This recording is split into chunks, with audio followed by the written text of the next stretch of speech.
everybody, and welcome back to my channel. And if you're new here, welcome. My name is b.eeana and I'm a second-year medical student at ADO school. So I know it's been about 4 weeks since the last time I posted, and that's because over winter break there really wasn't much to film. I hope you guys enjoyed your holidays. I hope it was restful and relaxing and it was fun and you got everything that you wanted, and I hope that you are ready to conquer this new year. We are going to manifest good things, manifest success, and we're just going to do great. I have a good feeling about this year, although I will say 2022 is not off to the best start yet because I am currently quarantining because I was exposed to someone who had COVID. So for the new year, my cousin in New Jersey, one of my cousins in New Jersey, she just bought a new home, so she was hosting like a little get-together celebration thing. And some of my cousins that I was planning on seeing in New Jersey, I hadn't seen them in like 6 months. So I was like, yeah, I'm definitely going to New Jersey because I miss them and I want to see them. So, you know, we were hanging out, we were playing board games, we played football. And then on my way home on Sunday, I get a text saying I just tested positive for COVID. And I'm like, oh, snap, dude. We were like really close to each other in that house playing board games, and Eric was guarding my cousin when we were playing football, so like we were most definitely closely exposed. Over break, the entire 3 weeks of break, I was sick. I had an itchy throat, cough, and congestion. I'm still actually a little bit sick right now, and all of those symptoms sound very much like Omicron, so I was like, oh my gosh, do not tell me I went 2 years without getting COVID and I'm about to get COVID right before the holidays. So a week into my symptoms, I went to get tested. It was negative. Amazing. And then of course my cousin texts me and he's like, I have COVID, and I'm like, oh my gosh, I swear if I have COVID now, it's just like what the heck? So I need to quarantine for 5 days because since I was sick over break, I wasn't eligible to get boosted. So because of that, I have to quarantine for 5 days, and my quarantine started on Sunday. Right now it's Tuesday, which means I had to miss all of this week's classes. So yesterday, which was Monday, I was supposed to take the COMAT, which is basically like a mock version of the COMLEX. And then today I was supposed to have clinical skills and OMM, but I couldn't be there in person because of quarantine, so I missed that. And I was hoping to get tested on Thursday so that I could go to class on Friday, but there is no CVS or Walgreens or urgent care within 30 miles of me that has an available appointment, and the soonest appointment I could get is Friday morning, so I have to miss my Friday morning class in order to get tested. So it's stressing me out a little bit that I've already missed the first week of school because up until this point I've never had an excused absence for a class. I've never missed a class, so I'm worried that I'm falling behind and missing things, but I've just used that time that I wasn't there in person to do all of my asynchronous stuff because currently in the renal lecture we haven't moved back to in-person yet, thank goodness, because can you imagine if we had moved back to in-person and I had to quarantine and I was missing all of these classes? That would be really bad. So all day yesterday, I watched all of the week 28 renal lectures, and then today I watched all of the week 29 renal lectures, and then tomorrow I'm planning on reviewing the PowerPoints and videos from clinical skills and OMM since I couldn't be there in person today. And then tomorrow I'm also going to start watching the week 30 renal lectures, and then on Thursday I plan on finishing the week 30 renal lectures. So that means by the end of the day on Thursday, I should be done with all of the in-house lectures for the renal unit, and then I'll be able to start focusing on boards related things. To be honest, I'm not 100% sure how I'm planning on studying for boards. It still hasn't quite hit me that literally I have to take the USMLE and the COMLEX in 4 months. That's kind of crazy. Like, where did the time go? Am I even prepared? I literally don't know. But anyway, like I said, we're manifesting good energy, good vibes. We're manifesting success this year. So it's all going to be fine. Renal's going to be fine. The rest of the semester is going to be fine. And boards are going to be fine. And you are going to be fine. So I hope you guys enjoyed this video, and I will see you guys tomorrow when I get back to work, I guess.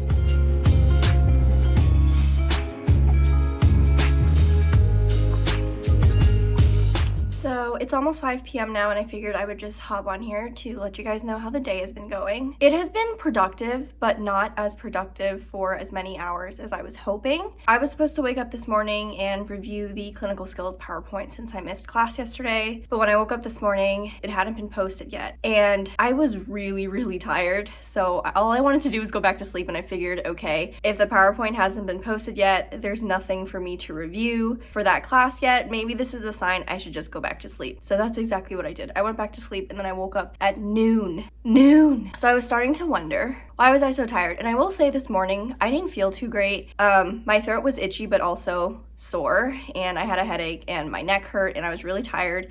And I was thinking, okay, this could be COVID, or this could be all of the symptoms I normally have when I'm not even sick. Because if you guys have been watching my channel for a while, then you know I have chronic headaches. My neck always bothers me, and I'm like chronically tired. I'm always tired no matter how much sleep sleep I get. So I figured, okay, this could just be my baseline and I feel like crap, or I could have Miss Rona. So I guess we'll find out on Saturday if I do indeed have Miss Rona. Fingers crossed I don't. And at baseline, I'm just a mess. Since those clinical skills PowerPoints weren't posted when I got up at noon, I just had lunch and then I started watching the week 30 lectures. I only have one more lecture to watch, and I'm considering not even watching it right now because these slides haven't been posted to accompany the video, so I don't really know how helpful it'll be for me to just watch the video without any accompanying slides to take notes on. But I figured it's only like 35 minutes. It's one of the shorter lectures that we have, so I might as well just watch it and get it over with and then move on with all the board stuff that I can start with tomorrow and next week. But yeah, that's how today has been going. I'm really hoping I don't have COVID. I don't feel super great, but like I said, I've had this cold for 3 weeks, so hopefully it's just that cold that's continuing to linger.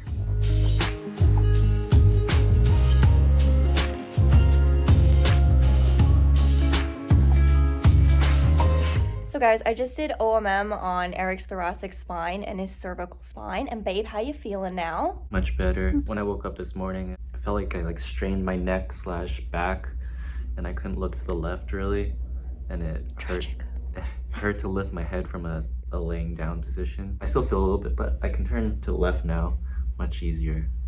So I think I've told you guys before that I really enjoy learning OMM and I think it's really cool stuff. And when I actually have a patient or someone like Eric coming in with a complaint and I perform the OMM and it actually improves their symptoms and their mobility, it just feels so good because I'm like, this stuff really works. Like, it really works. And it didn't take any medicine. I didn't have to refer them to PT. I just had him lay down for like 3 minutes, did some OMM, and then bada bing, 90% better, which is amazing. It's so freaking cool. Like, guys, I did that. I fixed that with my own 2 hands.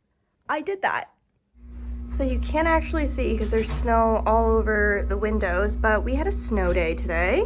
So since we had a snow day, the student health center was closed, which means I couldn't go to get my COVID test today. And there are literally no COVID tests available anywhere within my state right now. So I don't even know what I'm going to do. I've quarantined for more than my 5 days at this point. So I am allowed to go back to school next week. I would just personally feel more comfortable if I got a COVID test that came back negative before I did that. But there is just a huge shortage of tests right now. So I'm just kind of at a loss for what I should do moving forward. I still don't have any new symptoms. Granted, I'm still really tired and my neck still hurts and my head still hurts. But again, that could literally just be my baseline. So I don't know. But I got up today at 11:40. I just had lunch, and then the plan for the rest of the day is to go through some of the AMBOSS stuff that I didn't have a chance to go through yesterday. I went through about half of the renal material on AMBOSS yesterday, so I'm going to go through the other half today. I'm also going to make another pass through first aid. I'm going to go over some pharmacology. I do have a rubric test next Tuesday in OCS, which I was supposed to practice in class this Tuesday, but since I wasn't there, I'm going to have to practice it on my own time. So I'm going to practice that today and a little bit this weekend. Since class was canceled today because of the snow day, CBL is going to be asynchronous, so I'm going to go over the CBL facilitator notes on my own. And then I'm just going to get in some exercise later, and then I feel like that should be enough for today. I just feel like maybe my body needs more time to recuperate, even if I don't have COVID, and even though I feel like I don't have COVID. I don't know, maybe just coming back from winter break immediately into school is taking a toll on me. But that's how today is looking. It'll be productive, even though I got a late start to the day, just like I did the rest of the week. But it'll be fine. We'll be back on track next week.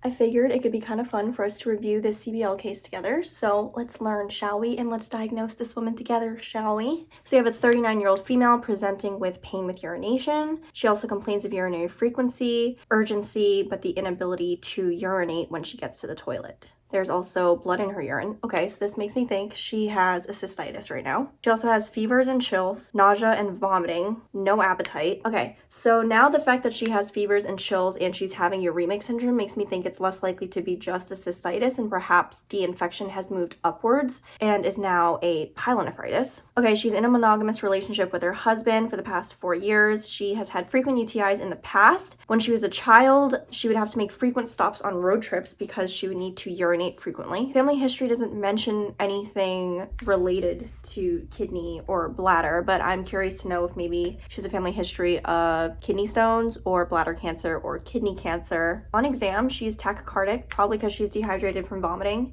She has a fever because she has the infection. Her BP is low normal, probably because she is vomiting. However, we don't have prior blood pressures to compare to, so she could naturally just have a low normal blood pressure. She is a personal trainer and she's vegetarian and she's young and she exercises a lot, so maybe that's why her blood pressure is low. She has suprapubic tenderness, probably because she has the bladder inflammation going on. She has CVA tenderness, indicating this is probably some kidney stuff. When we look at her urine, it's cloudy. There's protein, there's nitrites, there's blood, and there's leukocytes. Probably have some bacteria in here. And most frequently, UTIs and pyelonephritis is caused by E. coli. So that's what I'm thinking about right now. If I were to pull out some differentials right now, I would think pyelonephritis because, again, pain with urination, frequency, urgency, fevers, chills, and the uremic syndrome. If this was just a normal cystitis, which it could be, the urinary frequency, the urgency, the burning, that would all support that. However, the fevers, chills, and uremic syndrome makes the pyelonephritis more likely because now it seems like it's an upper urinary tract infection as opposed to a lower urinary tract infection. So then that also makes me think probably not urethritis. As opposed to just pyelonephritis, it could be glomerular nephritis. It could be interstitial nephritis, IJ nephropathy. If we want to get really crazy, it could be Wegener's granulomatosis, granulomatosis with polyangiitis, and of course, it could be bladder cancer or kidney cancer. However, she's young, she's healthy, she doesn't have a family history of any of those cancers, and her symptoms are acute. If it followed a more indolent course, then maybe I'd be concerned about cancer, but her symptoms have only been going on for a few days, so